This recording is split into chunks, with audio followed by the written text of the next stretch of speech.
pretty recently. And what's interesting is my date didn't. I got stood up. But then he asked me on a second date. Yeah, it's like, was your attendance optional the first time? But I went on the second date. I just had to. And we went canoeing, which is not something you should do if you've never been in a boat. But I had to act like I knew what I was doing. So I just kept name dropping nautical terms. Like, should I steer the boat 42 degrees leeward or 138 degrees windward? I didn't do either. I just steered it into a tree.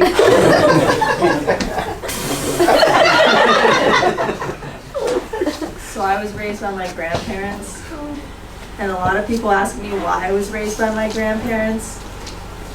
And I don't know if you're expecting a good answer,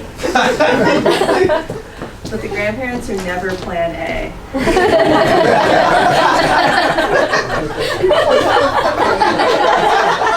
Plan B doesn't work. But you know, I feel like being raised by your grandparents is great because you can share a lot of things together, like watching PBS. Or learning how to use Microsoft Word. Or, you know, just like a general disappointment in my mom.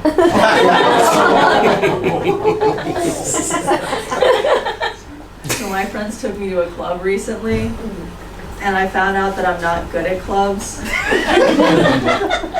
Like, I'm a lot better suited for like a sip and paint. But I feel like the reason that I can't go to clubs is that I can never get hit on. Because I always look like I'm having the worst time. Like, no one's ever like, hey, you seem fun. I can tell by your cardigan and the way you don't make eye contact.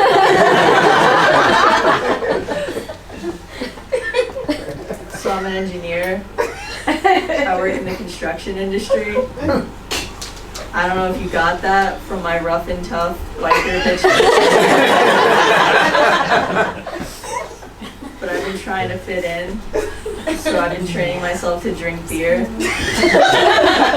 So I've been lacing my Capri Suns with Coors Light. Wearing a lot of flannel. So I have this theory that when you're a kid, what your parents can afford determines which emotions you can afford. So like rich kids are allowed to have designer emotions, like perplexed or flummoxed. And I was only allowed to have the generic brands, like okay and sad. Like, I feel like if you're a kid and you're allowed to be perplexed, your parents are definitely making six figures. But my grandparents had Home Depot money. So if I told them I felt flummoxed, they would just hit me with a shovel.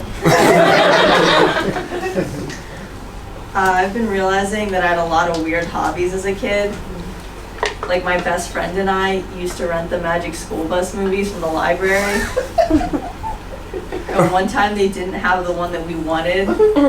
So I said that we should look in the phone book for a video store, which is a really old sentence that only makes sense if you were raised by boomers in the late 2000s.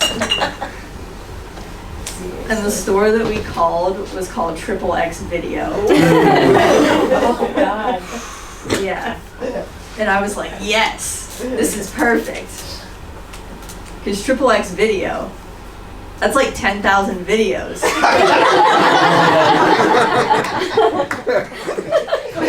There's no way they don't have that movie. And like now, like I just want to go back in time and tell myself that that was really stupid. You know, like, hey kid, XXX doesn't mean what you think it means. Because XXX is like 30. There is no way they had that movie. I know my Roman numerals. So I grew up in a pretty shitty town. Like, I know it was shitty because my high school had more than one white rapper.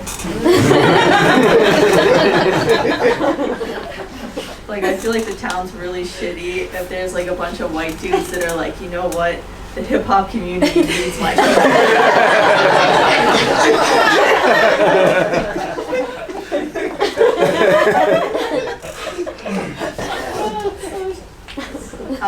So I was reading this book recently, and the premise of it was that being awkward makes you more approachable. And I was like, damn. I need to stop being so cool. Give people a chance to know me. Like I said, I'm an engineer, and I tried dating other engineers, but I realized that you can't put two engineers together, because that's how you make a school shooter.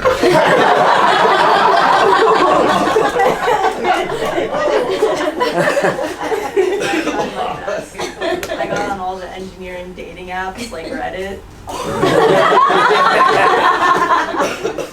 Anyone else frequent r/awkward silences?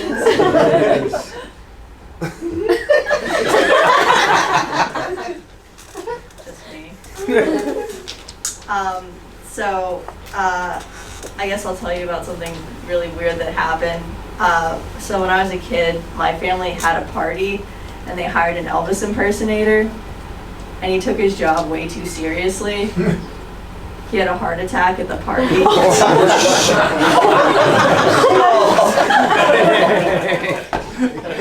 one hand, I felt sad for the guy, but I also admired his dedication.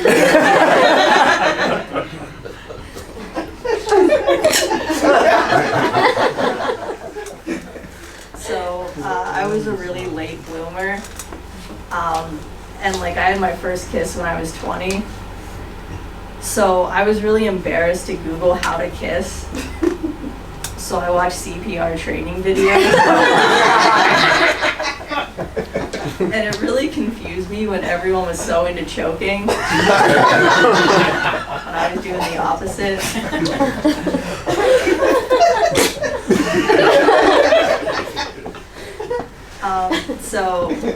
When I was 10 years old, I met my favorite celebrity of all time, Gordon Ramsay. And he was filming this show, Kitchen Nightmares, which is where he takes a failing restaurant and fixes it temporarily.